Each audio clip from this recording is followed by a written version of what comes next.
For many, America is synonymous with freedom. It evokes images of boundless horizons, the chance to start anew, and the liberty to live by one's own rules. We've come to see it as the embodiment of the dream of independence, the right to be oneself. But if freedom is the very air this nation breathes, why is it here in the land where it's elevated to an absolute ideal that we so often encounter its darker side, profound disunity, a sense that this very freedom sometimes becomes a heavy burden, and internal conflicts that seem to defy logical explanation? How is it possible to be the freest, yet simultaneously feel trapped? What if this paradoxical connection between freedom and its shadow isn't a system glitch, but an inherent part of it? What if this holds the key to understanding not only America, but also the part of ourselves that yearns for freedom while simultaneously fearing it? This isn't merely an academic question, it's a riddle we must unravel. To examine this riddle from a different angle, we'll need a special tool. Imagine it as a set of unique lenses capable of revealing the unseen, or, if you prefer, it's the very lantern that will help us discern the shadows and light shaping our shared reality. Our guide in this exploration will be Carl Gustav Jung. His ideas on archetypes and the collective unconscious aren't just dry theories. They're more like a set of master keys capable of unlocking the deepest chambers of the human soul. It is with their help that we will attempt to understand how the archetype of freedom manifests in American culture and what shadow it casts. This will be our joint investigation. Our investigation begins with a symbol almost as recognizable as the American flag itself, a yellow banner featuring a coiled rattlesnake and the inscription, "Don't tread on me." The Gadsden flag, originating in the 18th century as a call for colonial unity against British rule. It is experiencing a resurgence today. We see it at rallies, on car bumpers, and on clothing, and each time it carries the same message. My freedom is sacred, and I am prepared to defend it. Look at it more closely.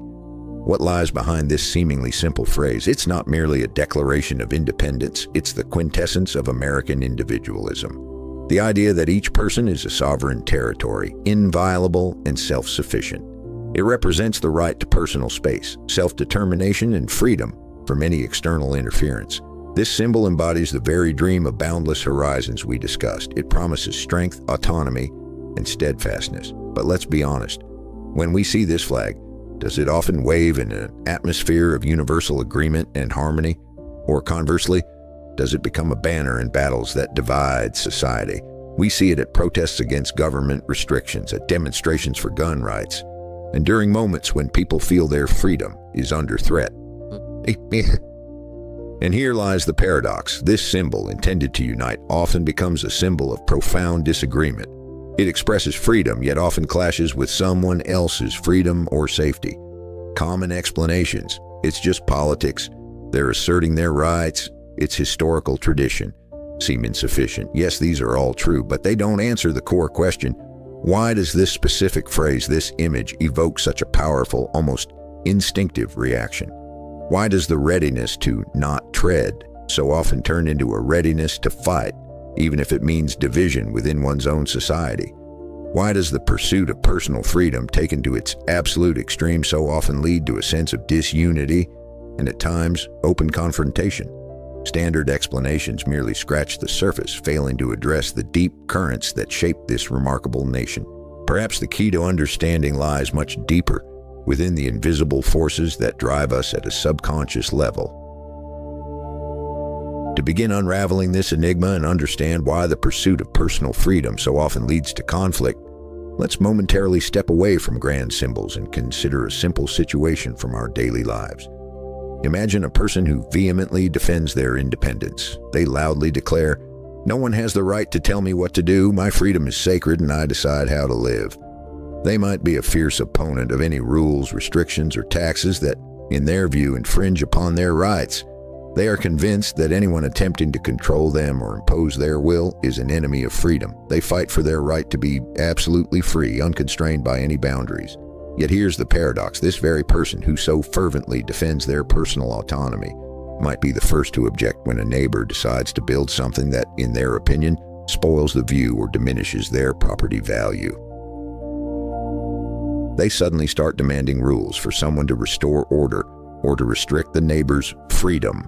Or perhaps without realizing it, they themselves begin to impose their views and lifestyle on others, genuinely believing they are doing it for their own good or because it's the right way. In other words, they fight against external control, yet simultaneously seek to control others when their freedom begins to impact their own interests or perceptions of what's right. Do you sense the strangeness here when we so vehemently criticize qualities in others that annoy us? For instance, selfishness, imposing one's will, a lack of boundaries. It very often turns out that these are precisely the qualities we either don't want to acknowledge in ourselves or fear might manifest within us. We project onto another person or group what is part of our own, not always conscious, inner reality. This mechanism, where we see in others what we don't want to see in ourselves, what irritates us because it's a hidden, unaccepted part of us, is what psychologists call projection. It's not just about shifting blame, it's an unconscious process that helps us avoid confronting our own uncomfortable traits.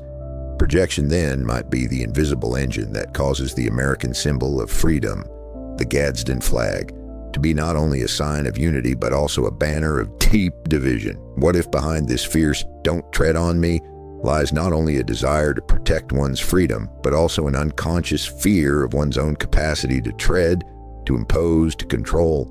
What if it's a cry directed not only outward but inward, towards that part of oneself that craves absolute power and control but dares not admit it?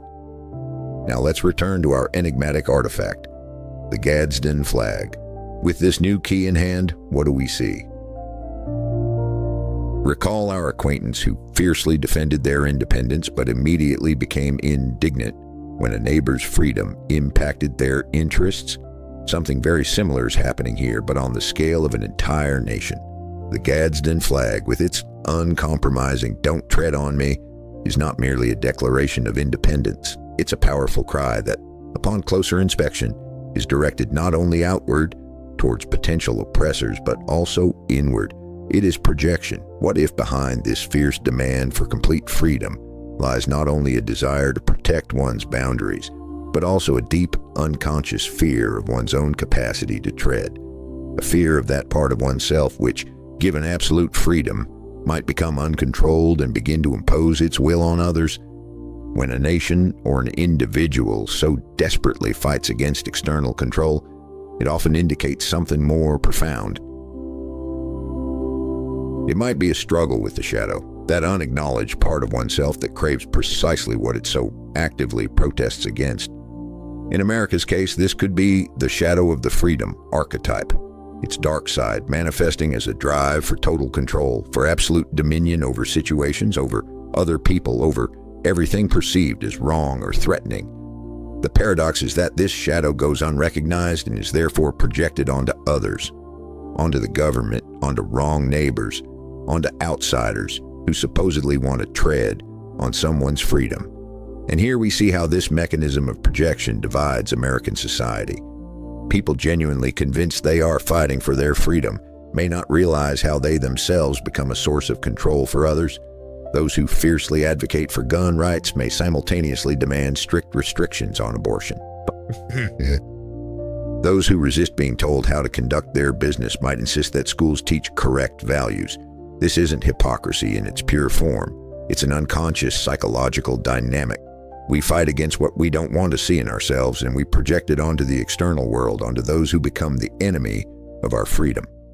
When conflict is rooted not only in external circumstances, but also in this internal struggle with one's own shadow, it becomes incredibly difficult to resolve. We argue about laws, rights, and boundaries, but in reality, subtly, a battle is waged with that part of ourselves we refuse to accept. Therefore, when someone waves the Gadsden flag, they might subconsciously be crying out not only "don't tread on me," but also "don't let me tread on you. Don't let me become what I fear so much." It's a cry for help, a sign that this inner force, this shadow, is struggling to break free. Jung called this unconscious part of the personality the shadow. The shadow contains all those qualities we refuse to acknowledge in ourselves, be it aggression, selfishness, a lust for power, or even weakness. The more we repel these qualities, the more powerfully they manifest in our lives, often through projections onto others. And the more American culture idealizes freedom in its pure light manifestation, as absolute autonomy, independence from anyone or anything, the more powerful a shadow it casts. A shadow that appears as uncompromising stances, an inability to compromise, and a drive to dominate when my freedom is at stake. Thus, the Gadsden flag ceases to be merely a symbol of the fight for freedom. It becomes a mirror reflecting the internal conflict America wages with itself, the conflict between the yearning for absolute independence and an unconscious shadow side that manifests as a craving for absolute control. This is the first powerful insight the Jungian approach offers us.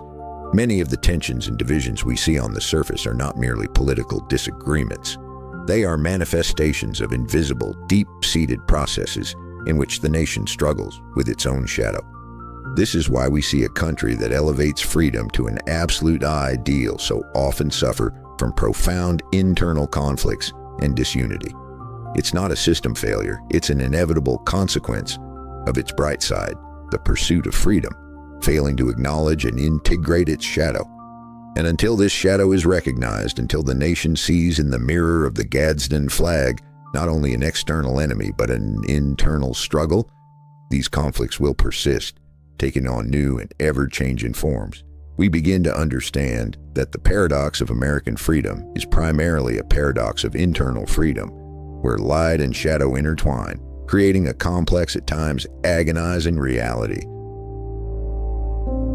We've taken a crucial first step by realizing that many conflicts in American society are a manifestation of the nation's internal struggle with its own shadow, with an unacknowledged craving for control that it projects onto others. But this is only half the enigma. If this projection mechanism is so destructive, why doesn't it break down? What fuels it, making it so resilient and almost inevitable, despite the obvious consequences of profound divisions? Why do people keep repeating the same mistakes time and again in their fight for freedom? To answer this question, we'll need another tool from the Jungian arsenal. Imagine that each of us, upon entering this world, begins to construct a kind of facade for ourselves. This isn't necessarily a lie, rather, it's a very carefully curated image, a kind of mask we present to the world and, even more importantly, to ourselves. This mask helps us function in society. It defines who we are, how we should behave, and what we should believe. It reflects our ideals, our aspirations, and our self-perception as good or right individuals. In Jungian psychology, this public image, this carefully constructed outer personality, is called the persona. The persona is not just a role we play, it's the part of us we identify with, our calling card in the world. And for American culture, for its collective psyche, one of the key, if not the primary, personas is the image of the absolutely free individual, a person who's their own master, who tolerates no restrictions, and is always ready to defend their independence. This is that very dream of boundless horizons we spoke of at the very beginning. And here we begin to see how our two tools, the shadow and the persona, work together, creating a closed, self-sustaining cycle that is so difficult to break. If our persona, our ideal self-image, is absolute freedom, then any shadowy aspect, any hidden desire to control, dominate, or impose our will becomes unbearable to us. It doesn't fit our self-image, our persona. Therefore, it is automatically repressed, suppressed, and, as we already know, projected onto the external world. Remember our example of the person who fiercely defends their freedom, then starts to resent their neighbor's freedom. Their persona is that of an absolutely free and independent individual, but their shadow is the controller, the one who imposes. To keep their persona intact, they must seek controllers externally, in other people or in the government. They cannot entertain the thought that they might be the same, and the more strongly they believe in their persona of the free individual, the more intensely they must deny their shadow, and the more actively they will project it onto others. Let's return to the Gadsden flag. A person waving it isn't just declaring their freedom, they are asserting their persona, the persona of that fearless, independent, untrammeled individual. And when they see someone who, in their opinion, is treading on their freedom, be it the government with new taxes, a neighbor with loud music, or an unfamiliar lifestyle, They aren't just reacting to an external event. They are projecting onto this other their own unacknowledged shadow, their hidden desire to control, dominate, and impose the right order. They see in the other not merely an opponent, but the embodiment of what they so desperately suppress within themselves. And by fighting this external enemy, they actually strengthen their persona, confirming to themselves, I am free, and they are the ones who want to control. This creates a vicious cycle. The stronger the persona of freedom, the more powerfully the shadow of control is denied and projected. The more the shadow is projected onto others, the more conflicts arise. And the more conflicts there are, the more intensely the individual or nation clings to their persona, proving to themselves and the world that I am free and they are to blame. Thus, each new conflict, each new battle for freedom, not only fails to resolve the problem, but intensifies it, making the persona even more rigid and the shadow even more repressed and aggressive. These are not merely political disagreements. It's a deeply ingrained psychological mechanism that makes the American pursuit of freedom simultaneously its greatest strength and its most agonizing curse, constantly drawing the nation back into internal divisions. But this mechanism, which we've examined in detail using the example of American freedom, is not unique. On the contrary, once we begin to perceive it, it manifests everywhere, in our personal lives, in relationships between people, in the dynamics of entire groups, and even in other cultures. This isn't just an explanation for the American paradox.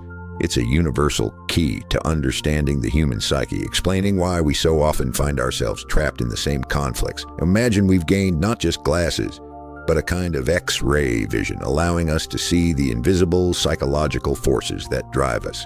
And now, we look around. Take, for example, a person who strives with all their might to be the life of the party. Their persona is that of an eternal optimist, positive, always ready to support and make others laugh. They invest enormous energy in maintaining this image, fearing to appear weak, sad, or irritable. And what happens? They begin to fiercely criticize those who, in their opinion, always complain, over-dramatize, or ruin everyone's mood. Other people's tears, their apathy, are unbearable to them. They see in them not merely an expression of emotions, but something that needs to be immediately fixed or avoided. In reality, they are battling their own suppressed shadow, their capacity for sadness, vulnerability, and disappointment. They project this onto others to avoid confronting it within themselves, and the more they repel this part of themselves, the more irritated they become by those who display it. Or consider a group of people who proclaim themselves models of tolerance and openness. Their persona is one of inclusivity, accepting everyone without exception and a readiness for dialogue. But should someone express an opinion that, by their internal standards, falls outside what's right or acceptable, this group suddenly becomes extremely aggressive. They might start canceling the person, excluding them from their circle, accusing them of all manner of sins and refusing any dialogue. Where's their tolerance then? It vanishes because they are confronting their shadow, their own intolerance, their desire to control others' thoughts, their need for conformity. They project intolerance onto those who think differently in order to keep their tolerant persona untarnished, or even at the level of cultural phenomena. A society that excessively idealizes rationality and scientific progress makes this its primary persona. It prides itself on logic, facts, and objectivity, but subtly as a shadow, irrationality, fear of the unknown, a need for the mystical, or even simply emotional chaos can accumulate within it. And then we see outbreaks of inexplicable mass panics, widespread fascination with conspiracy theories, or sudden waves of powerful, uncontrolled emotions that seem to defy logical explanation. This is the unleashed shadow, projected onto external threats, onto enemies of reason, onto dark forces, to avoid acknowledging it within oneself.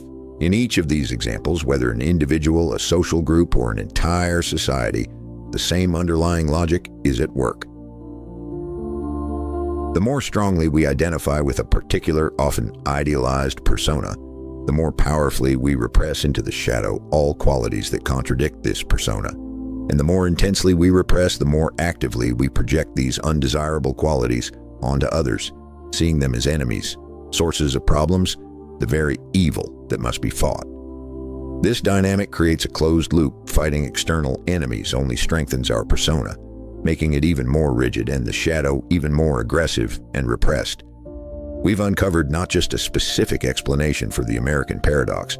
We've revealed a universal model that helps us understand why humanity, striving for noble ideals, so often plunges into the darkness of internal and external conflicts. This isn't merely politics or personal flaws. It's a deeply ingrained psychological mechanism that, like an invisible force, shapes our reality, compelling us to repeatedly confront what we refuse to see within ourselves. So, we've seen how this fundamental psychological mechanism, the interplay of persona, shadow, and projection, manifests in diverse areas, from personal relationships to the behavior of entire groups. We've acquired a powerful tool, a kind of X-ray vision for the psyche. Now let's return to our central enigma, the American paradox of freedom. What does all this mean when we put the pieces together? We began our investigation with a question: why does America, a country that elevates freedom to an absolute ideal, so often encounter profound internal conflicts and a sense of disunity? Why does its pursuit of independence sometimes turn into irreconcilable opposition? We saw the Gadsden flag, a symbol of this uncompromising freedom, become a banner of division. We examined examples from daily life where a person defending their independence immediately began to control others. And we understood that behind this lies the mechanism of projection, the repression of one's own shadow onto the external world. Now we have a complete answer. It turns out that the American paradox of freedom is not an external conflict between those who supposedly tread on it and those who defend it. It is, in essence, the nation's perpetual struggle with its own unacknowledged shadow, with that part of itself which, when taken to its absolute extreme, inevitably seeks control and domination. Feel this moment. This isn't merely a theoretical conclusion, it's a profound insight that explains why debates about freedom in America so often seem irrational, emotionally charged, and appear to have no logical resolution. Because in reality, subtly, the struggle is not with an external opponent, but with an internal, unconscious part of oneself. When people fiercely defend their freedom, they might subconsciously be battling their own shadowy craving for power, which they cannot accept within themselves and project onto others. This is not a conflict between good and bad, between right and wrong. It's a conflict between the light and shadow of the same archetype. The more America idealizes the archetype of freedom in its bright, pure manifestation as absolute autonomy, independence from any restrictions, the more powerfully it represses into the shadow its opposite side, the drive for absolute control, for domination, for imposing one's will on others. And because this shadow goes unacknowledged, it is projected onto everything perceived as a threat to freedom, onto the government, onto alien ideologies, onto wrong neighbors. This is precisely the mechanism we've uncovered. The more powerful the persona of the absolutely free individual, the more intensely the shadow of the absolute controller is denied. The more actively this shadow is projected outward, the more conflicts arise, and each such conflict, each new battle for freedom, only strengthens this persona, making it even more rigid and the shadow even more repressed and aggressive. It's a vicious cycle that makes the pursuit of freedom simultaneously America's greatest strength and its most agonizing curse, constantly drawing the nation back into internal divisions. Thus, we see that the paradox of American freedom is primarily a paradox of internal freedom, where light and shadow intertwine, creating a complex and at times agonizing reality. It's not a system failure, it's an inevitable consequence of its bright side, the pursuit of freedom, failing to acknowledge and integrate its shadow. And until this shadow is recognized, until the nation sees in the mirror of its conflicts not only an external enemy but an internal struggle, these contradictions will continue, taking on new and ever-changing forms. So, we've uncovered the deep-seated mechanism driving the American paradox of freedom. We've understood that behind the endless debates about rights and boundaries lies an internal, unconscious struggle. But if this is the case, what is the cost? What real toll does this invisible dynamic exact on the lives of individuals and on the nation as a whole? Imagine a family where each member strives with all their might to be free and independent, yet fiercely suppresses any desire to control or impose their will on others And of course, they project this suppressed desire onto the rest. What happens? They can't gather at the same table without arguments.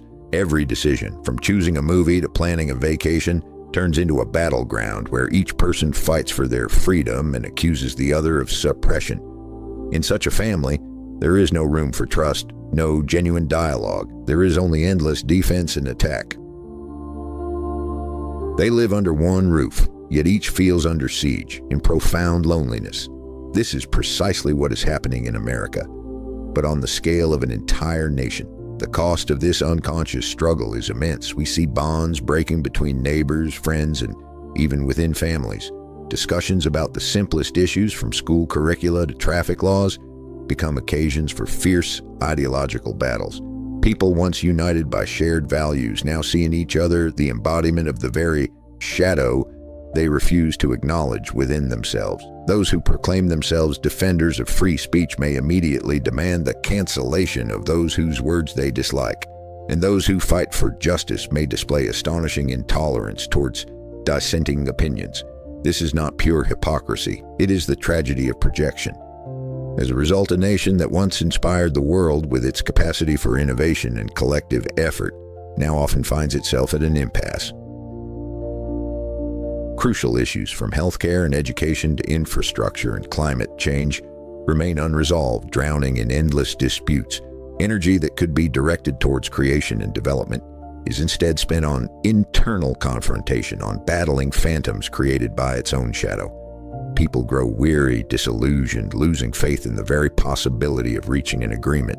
They feel trapped in this vicious cycle, not understanding why their sincere pursuit of freedom so often leads to disunity and despair. This is not merely a political crisis, it's a profound psychological trauma that exhausts society from within. But here, within this deep analysis, lies a light at the end of the tunnel. Awareness of this mechanism is not a condemnation, but a key to liberation.